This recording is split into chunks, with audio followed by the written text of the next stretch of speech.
Okay, so I had someone that wanted to know a little bit about this project that I did, so I thought I would do this video. I did not videotape the background, but what I did was I used the sponge painters, and I use multi-surface acrylics, and basically loaded a couple of purples at one time and a darker purple, and created the shapes of each section of the pumpkin. Now I'm getting ready to do the stencil that goes on. So you'll have to let the background dry. And then this is a stencil that I do not know where I picked it up, probably on Amazon, but there's a photograph of it there so that if you want to look for it, you can. Any type of lacy vine type stencil would work. So the smaller corner or medium size corner, the smaller of the two that are on the stencil, is what I put on the top of each section or each side, and then I use the larger at the bottom. So what I'm doing is you need to make sure you look at what is going to transfer to the pumpkin itself and make sure that your stencil is on the surface the way you want it, okay? Then I used a Dynasty Pro stencil brush. This is the 5/8 size. You could use any size to do this. Also, again, I'm using the multi-surface paints, and what I've got out here is lavender, which is the darker of the two purples there, the light lavender, and the titanium white. Okay, so what I'm going to do is I'll show you how I go about stenciling now. Make sure you have paper towel so that you can wipe off the excess off of your brush. Okay, so hold your stencil in place. I like to just hold it with my hand, and you may have to vary where you hold it so that you could tape it down with painter's tape. So here I'm just showing you the colors that I put in the background, which I listed earlier there for you. Okay, so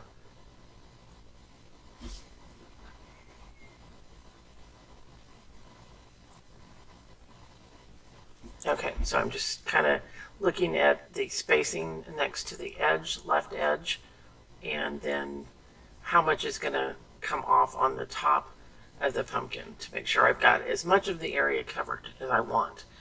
So I'm going to pick up, you can use the painter's tape, like I said, if you want to tape it down or you feel like it would make it easier. If you have an area of the stencil that you are afraid you'll get into, you could always tape over that area with the painter's tape also. So I'm going to use the lavender and then pick up the light lavender, a little bit of the white, and then basically take off the excess onto a paper towel and doing circular motions to the right and left.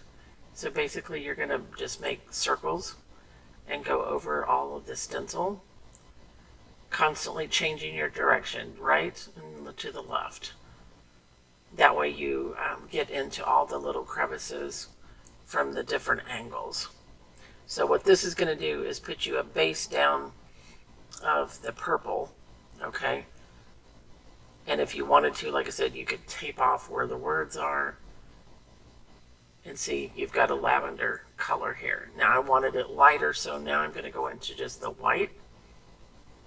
And I'm going to do white over the top of that. So keeping it in place, circles to the right, circles to the left, until you cover that area. And then always check it before you take it off. So just make sure that you like the coloring, and then repeat it for the other side.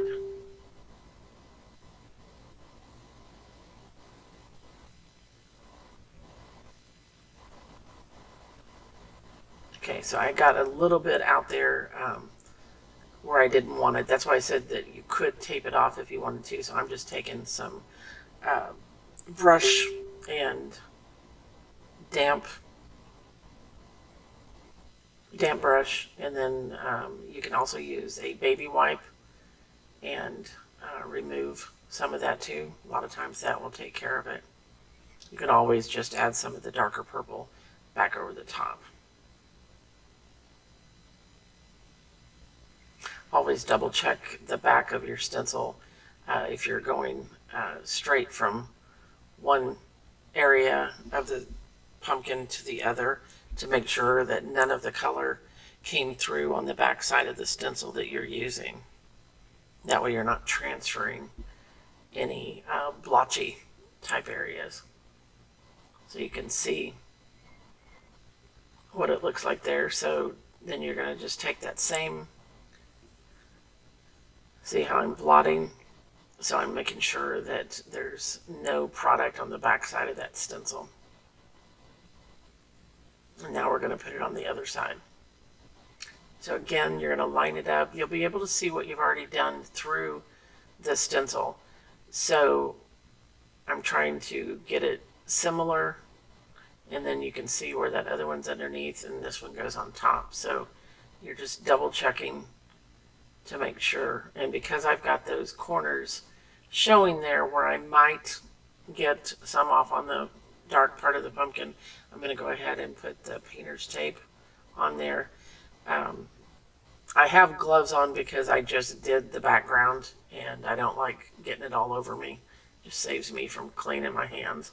So just a food for thought. You might want to do that if you've got large areas, especially with the sponge, because it weeps through the backside and then you end up with it all over your fingers and fingernails and everything. So once again, grab the two purples and the white and do your first coat, circling to the right, circling to the left, constantly changing directions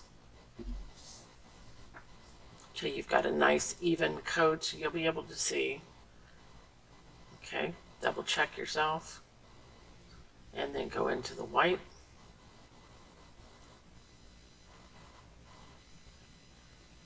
And I'm still anchoring down with my hand so nothing moves.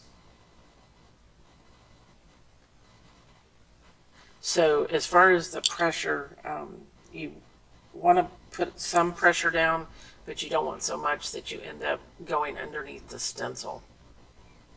It's better to put multiple thin coats than trying to get it. You can also tap the stencil brush in place, like I'm doing there. Some of those I'm just kind of tapping it in. You can do that too. I think the key is to make sure that you don't have too much on your brush. Okay, and like I said, multiple thin coats is better than a thick, heavy coat. So I'm just double checking everything.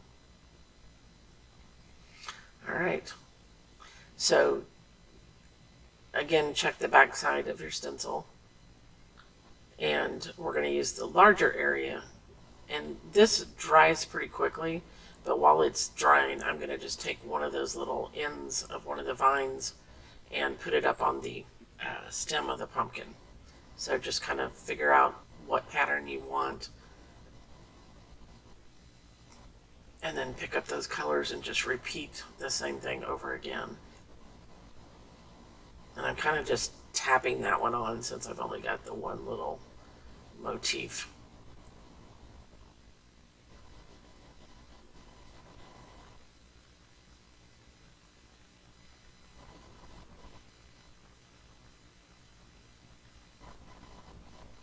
Okay. So then we'll take, it dries pretty fast. You could take a blow dryer, heat gun, and you could dry it also before you start.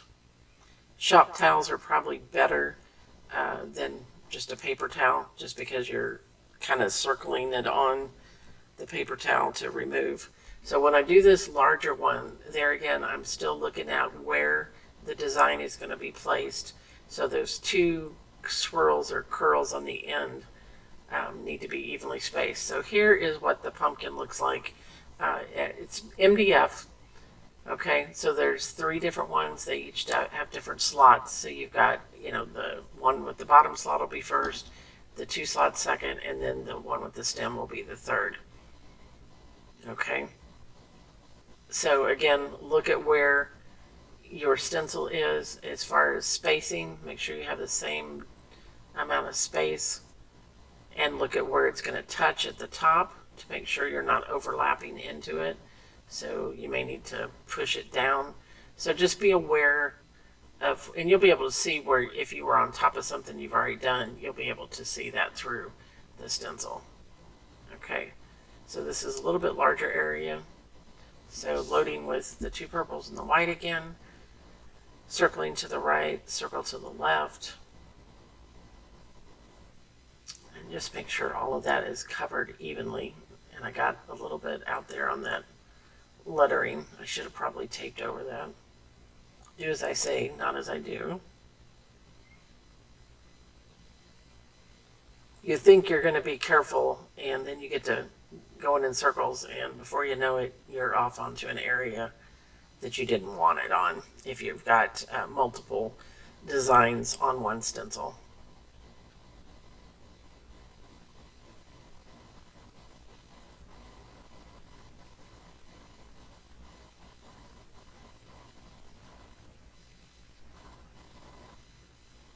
So make sure you keep picking up some white, rubbing off the excess to get rid of the wet look, and then doing your circles to the left, circles to the right. And if you need to tap in like some of those smaller areas that maybe it's not covering as well, and there you go. Okay, it doesn't have to be perfect. Nobody's going to see, you know, on that. You can see that the left side is a little bit more gap where that swirl is on the left than it is on the right. It's nobody's going to see it when it's in the sections, and they can only see one part of it at a time. Okay, so you will do all the different sides. You've got 6 sides, so it's going to take a while. So put one side to the side, let it dry, and then work on your next section. Okay, so here is that pumpkin. I was going to show you how it puts together. So that's your first piece where it has no slot at the bottom. Let me back off so you can see more. Okay, so that's number 1.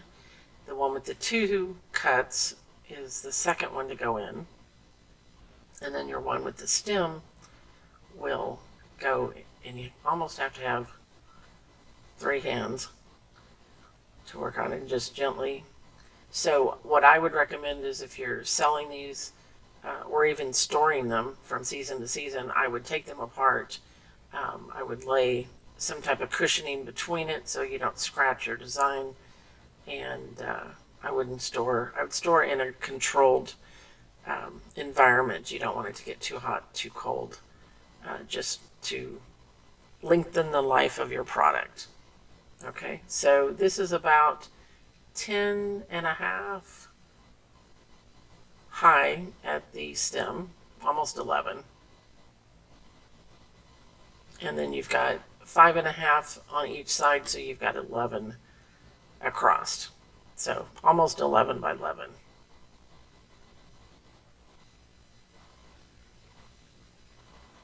And I'll show you this again at the end whenever I'm finished. But I wanted you to see how it comes. Okay, the packaging on it, let me see if I can find it. Yeah, here it is. Okay, so it's $5 from the Dollar Tree, just 3D wooden pumpkin. You can also, if you're watching this when the video was made, you can find it online also. Dollar Tree is famous for not having the same things every year. So if you think you want these, I would get to the dollar store and get you some. Okay, so we're going to let this dry, and then we'll come back to add the vines and leaves at the top. And that would be optional. Okay.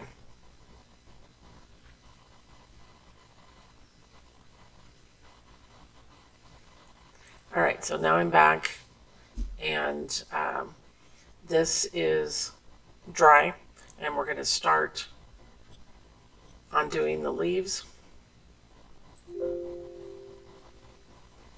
This is Purple Topaz. It's part of the Treasure Gold line by Plaid.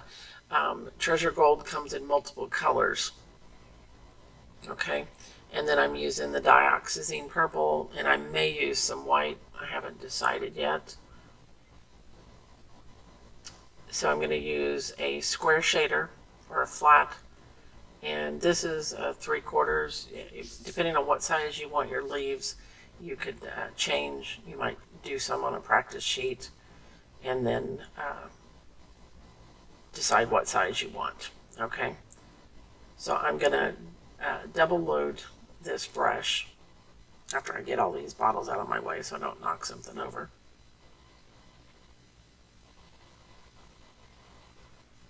Okay, so I'm going to pick up some of the dioxazine on part of the brush, kind of work that in a little bit, and then I'm going to go grab. So I'm going to do these coming from the top and down, and then pick up some of that purple topaz. And I'm going to load it a couple of times and get it blended. I want the purple topaz or the metallic color to be to the outside of the leaf. So I'm going to do an M stroke or a wet or M stroke or a ripple stroke, or it also is called the shell stroke if you're a one-stroke person. When I learned it, it was many years ago, 30-some years ago, and in the toll industry, we called it an M stroke or ripple stroke. So you're going to keep the dark to the inside, and then I came back, added some of the Treasure Gold topaz on my brush and pulled in that stem. If you don't feel comfortable pulling the stem in, you can also come back later with a liner brush and do that. So I'm going to make another one down here, press and lift, press and lift, press and come off the chisel edge. Reload. And when you're working with Treasure Gold, the biggest thing I think to keep it solid and more opaque is to load your brush for every single stroke. So for each side of the leaf, and when I'm doing the stem, I want to make sure I have a nice concentration of that Treasure Gold. It'll make it more opaque, and I think you'll like the look of it better. So constantly load for each stroke every time you do it. We'll come back with a smaller brush and put in some wedge strokes for smaller leaves. And you got to be really careful because the Treasure Gold gets stringy, meaning if you dip into that color and you don't allow the string to go off, it'll literally create strings of color that you can transfer to your palette, to your wood, to your surface that you're working on. So, I mean, just be aware of that.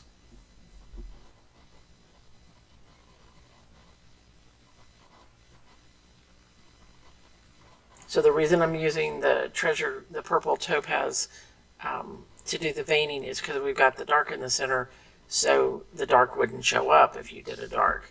So that's why I'm... Now, if you're uncomfortable, you can also sketch on with chalk, and you could even transfer a pattern if you had a pattern you wanted to use with graphite paper. It's going to be hard to see because of the lacy design. So I think just practicing on paper first and then come to your piece and kind of just visually lay out where you think you're going to want your leaves. And remember that when it's put together, you want some that's going to go out to the side of the pumpkin, because the inside, it's going to be harder to see that. Although it's there, but it's going to be harder to see. All right, so this is like a number 10 flat square shader. The brushes I'm using are Donna Dewberry brushes, and you can find all of these products on her website, which is onestroke.com, or you can find them on the Plaid website, the manufacturer of the colors. Okay, so now we're going to do a wedge stroke. We're going to keep the dark towards the top or where the stem would be. And after I blended that, I went back in and got more of the treasure gold without blending because I want it to be thicker and heavier. So press and slide. And I'm going back and grabbing both colors, blend it a little bit, and then touch into that treasure gold color. Press and slide. Retip, press and slide. So this is a wedge stroke, or Donna refers to it as a slider leaf. So you can add these in groups of 3. You can also pull in those center veins with these. Grab it each time because remember I told you, you got to think about it. What goes on the brush last comes off first, so you lose a lot of that. That's why you've got to constantly add more back on your brush. Constantly load. Remember, load for each stroke. So again, if you want to add your little leaves so that you kind of have a visual of where they are, you can do that with the chalk.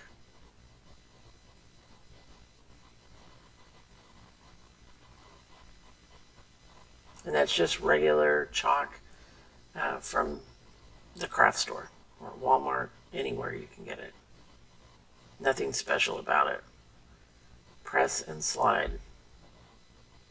Constantly load for each stroke.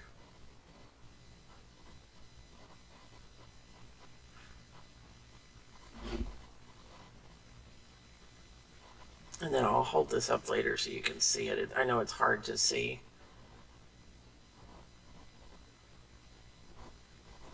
Until the light catches it.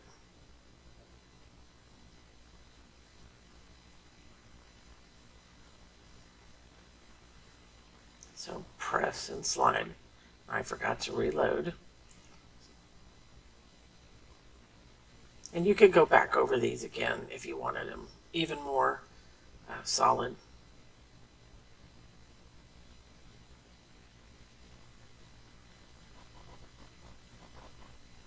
So I mainly was making this video to show the stenciling. Somebody had asked me about that, but I figured I'd just go ahead and tape the rest of it, and if it's beneficial to you, hit the like button and be sure and subscribe. Ring that bell so you get notifications of when I upload a new video. So this is just something I do on the side for fun. I do sell my acrylic work. Well, I sell all of my work, but so I'm just picking up a liner, and I found that it was easier to do the center vein and the stems, but every time I go over there and pick up the treasure gold, because remember, what goes on last comes off first. And I told you that if you load it for each time, you'll have better coverage. Sometimes you can get away with a couple of the liner, but I'm going to go back over these just because I didn't like, they weren't as crisp as I wanted, so the liner I can do that with.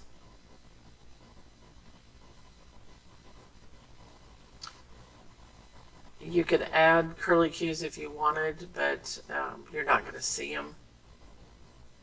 Alright, so just to show you, it is kind of translucent, but it's a nice shimmer. So here you go. You can kind of see when I tilt it. You can see the metallic of that purple topaz. Okay, so what I'm going to do is continue working and doing all of these. You've got 6 sides that you do this on, so it does take a while. I'll speed through some of this and then I'll be back.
Okay, so what I've done here is I decided to put in some shadow leaves, I call them. So I'm going to use the floating medium and the dioxazine purple.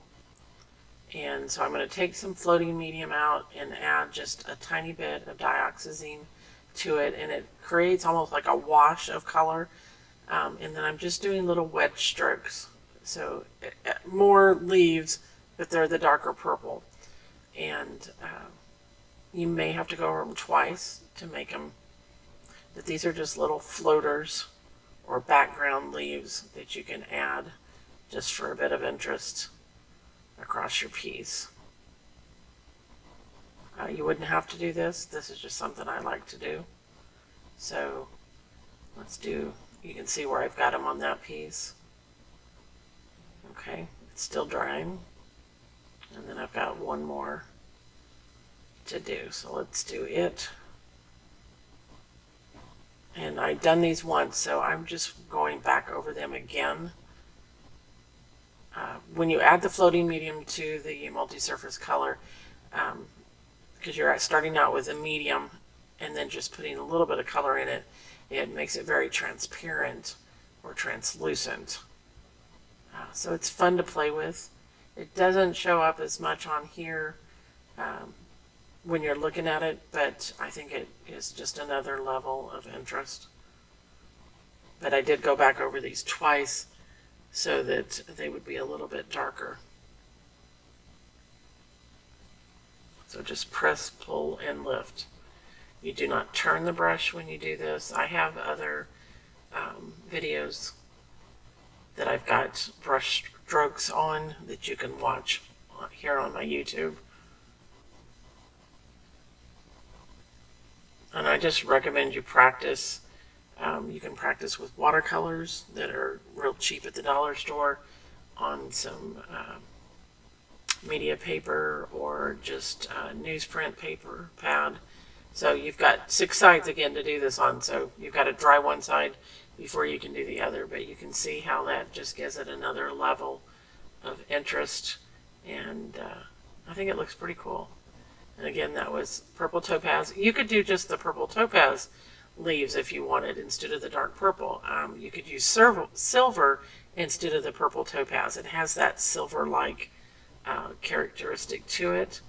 I mean, there's so many different ways. You could do white strokes. I don't know that I do the white. The reason I opted not to do it, I know I had it out there, was because of the white on the lacy background. Okay, so I'm going to show you here.